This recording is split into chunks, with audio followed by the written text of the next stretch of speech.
Welcome to Democracy Now!, democracynow.org, the War and Peace Report. I'm Amy Goodman. The Justice Department's opened a criminal investigation into the origins of the Russia investigation in the latest move by the White House to discredit the work of Special Counsel Robert Mueller. The move by Attorney General Bill Barr will give the Justice Department the power to subpoena witnesses and to convene grand juries and to file criminal charges. Congressmember Gerald Nadler, who chairs the House Judiciary Committee, tweeted in response, "These reports, if true, raise profound new concerns that the Department of Justice under AG Barr has lost its independence and become a vehicle for President Trump's political revenge," he said. President Trump's planning to send hundreds of U.S. troops and tanks to eastern Syria to protect oil fields, reversing his earlier abrupt decision to withdraw ground forces from Syria. That's according to reports by CNN and Fox News, which reported the deployment now appears likely. The move appears aimed at protecting a gas plant near the city of Deir ez-Zor, operated by the U.S. fossil fuel giant Conoco. The United Nations is sending a team to Chile to investigate allegations of human rights abuses against anti-government protesters following weeks of massive demonstrations nationwide over inequality, crippling wages, and the rising cost of health care and education.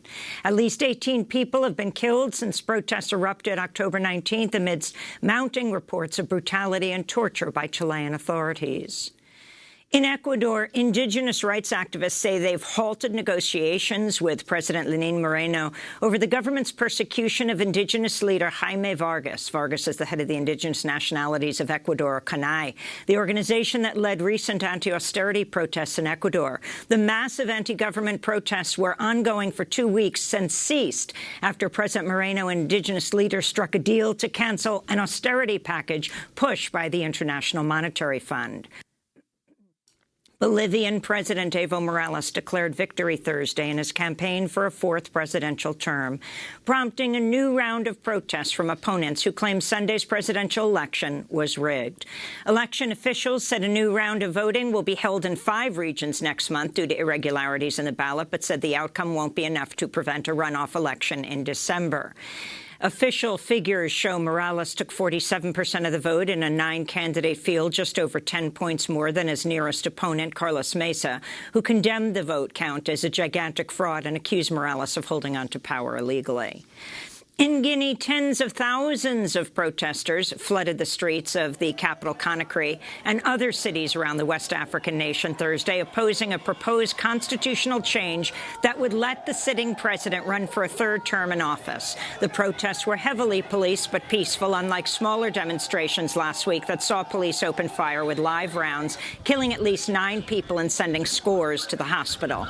After those protests, authorities sentenced a dozen opposition politicians and civil society leaders to jail terms of up to 1 year. In Washington, D.C., thousands of mourners honored the late Congressmember Elijah Cummings Thursday as his body lay in state in the U.S. Capitol. Cummings, who passed away last week at the age of 68, was the first African-American lawmaker to receive the honor. He spent decades championing the rights of African-Americans and the poor, first as a civil rights activist, later as a Maryland state legislator, before being elected to represent Baltimore District in the House of Representatives 13 times. Cummings will be laid to rest today after a funeral in Baltimore. Former Presidents Bill Clinton and Barack Obama will be among those speaking. Former Vice President and 2020 Democratic presidential hopeful Joe Biden Thursday reversed a pledge not to accept the help of super PACs. A Biden campaign spokesperson said the move is necessary to counter a barrage of attack ads from President Trump.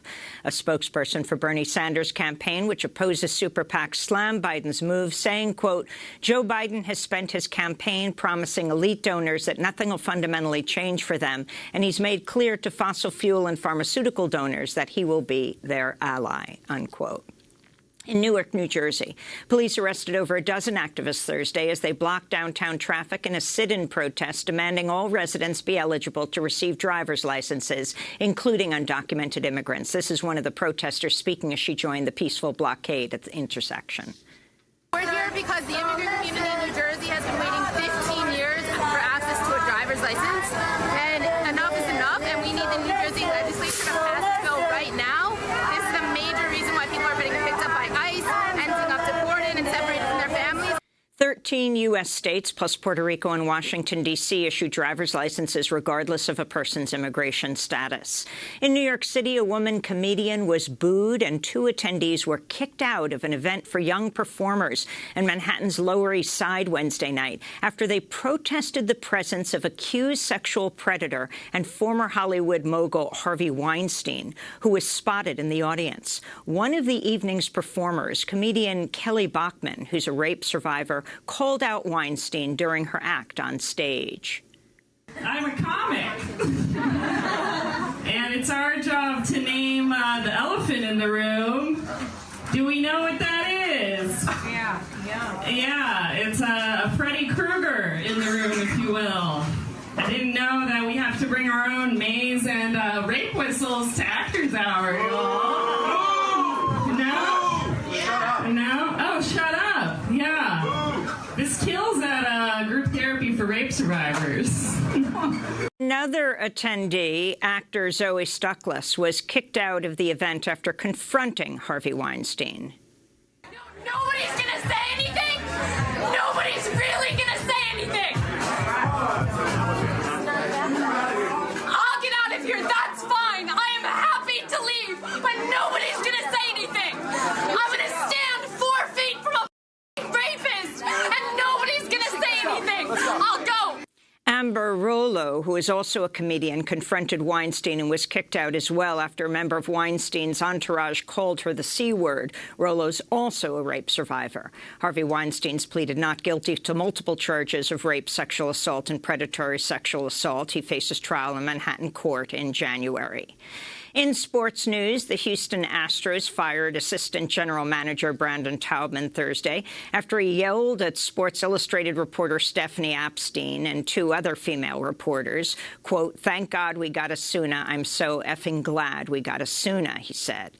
Apstein was wearing a purple domestic violence awareness bracelet at the time of the incident. Meanwhile, Major League Baseball is reviewing the status of Bob Drake, one of its senior umpires, just ahead of Game 2 of the World Series Wednesday night.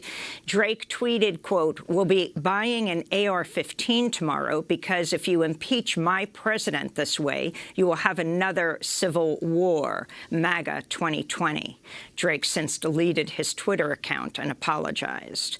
In California, high winds and bone-dry conditions fueled an explosion of new wildfires overnight, with at least 9 active major fires now raging across the state. 18 million people are under red flag warnings across Southern California as the Tick Fire north of Los Angeles exploded to consume over 3,000 acres in a matter of hours, forcing thousands of residents to flee their homes. In Northern California, Pacific Gas and Electric said a broken jumper cable on a transmission tower was spotted near the source of the 10,000-acre Kincaid Fire in Sonoma County. In South Dakota, environmentalists are declaring victory after the state's Republican governor and attorney general agreed not to enforce laws allowing draconian fines and prison terms for protesters opposing oil and gas pipelines. Under the so-called Riot Boosting Act, protest organizers faced up to 25 years behind bars. The American Civil Liberties Union welcomed Thursday's settlement agreement, calling the law an unconstitutional attempt to silence protesters of the Keystone XL pipeline. The ACLU tweeted, "Let this be a lesson to other states. If you criminalize protest, we will sue," they said. The Trump administration's top student loan official said Thursday he'll resign his position as the Education Department and will work for the cancellation of nearly $1 trillion in federally administered student loan debt. A. Wayne Johnson says he'll promote a plan that would forgive up to $50,000 for anyone with federal student loans worth about $925 billion. He told the Wall Street Journal, quote, "We run through the process of putting this debt burden on somebody, but it rides on their credit files. It rides on their back for decades. The time has come for us to end and stop the insanity," Johnson said. His high-profile resignation came as a federal judge Thursday held Education Secretary Betsy DeVos in contempt of court for violating an order to stop collecting student debt for people who were defrauded by the for-profit chain Corinthian colleges. The court ruled DeVos ignored the rights of more than 60,000 former students who were granted relief from the federal government after Corinthian colleges collapsed in 2014 amidst government scrutiny of its fraud and predatory predatory lending. Under Thursday's contempt of court ruling, DeVos will face no jail time, and her education department will be fined $100,000. In Georgia, a federal grand jury Thursday found 7 Catholic peace activists guilty on 3 felony counts and a misdemeanor charge for breaking into the Kings Bay Naval Submarine Base April 4, 2018, the 50th anniversary of Dr. Martin Luther King Jr.'s assassination. The activists known as the Kings Bay Plowshares 7 entered the base armed with hammers, crime scene tape, baby bottles containing their own blood, and an indictment charging the U.S. government with crimes against peace. The base is home to at least 6 nuclear ballistic missile submarines, each of which carries 20 Trident thermonuclear weapons. The activists said they were following the prophet Isaiah's command to beat swords into plowshares. At this week's trial, the defendants were barred from citing their religious motivations or from mounting a, quote, necessity defense, saying their law-breaking was necessary to prevent the far greater crime of a nuclear war. This is Bill Quigley, attorney for the Kings Bay Plowshares 7, speaking just after Thursday's guilty verdict. As the jury was not allowed to hear, the submarines, nuclear weapons submarines that are at Kings Bay have 3,800 times as much destructive power as the weapons that were used on Hiroshima. Enough power to destroy life on Earth as we know it. And so they, after 2 years of prayer and action and practice in that, they came together and took action to go on to Kings Bay and preach the word of love, preach the word of life, preach the word of peace, and they are paying a huge price for that, as you all know. The activists will be sentenced within the next 90 days. They face more than 20 years in prison. This is Plowshares activist Martha Hennessy. The weapons are still there. The treaties are being knocked down one after the next. But we are called to keep trying. Yes. And we will do this together.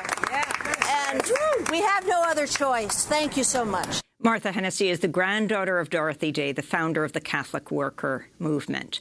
To see our recent interview with legendary peace activist Liz McAllister, as well as many of the Plowshares 7, you can go to our website at democracynow.org. And those are some of the headlines. This is Democracy Now!, democracynow.org, The War and Peace Report. I'm Amy Goodman.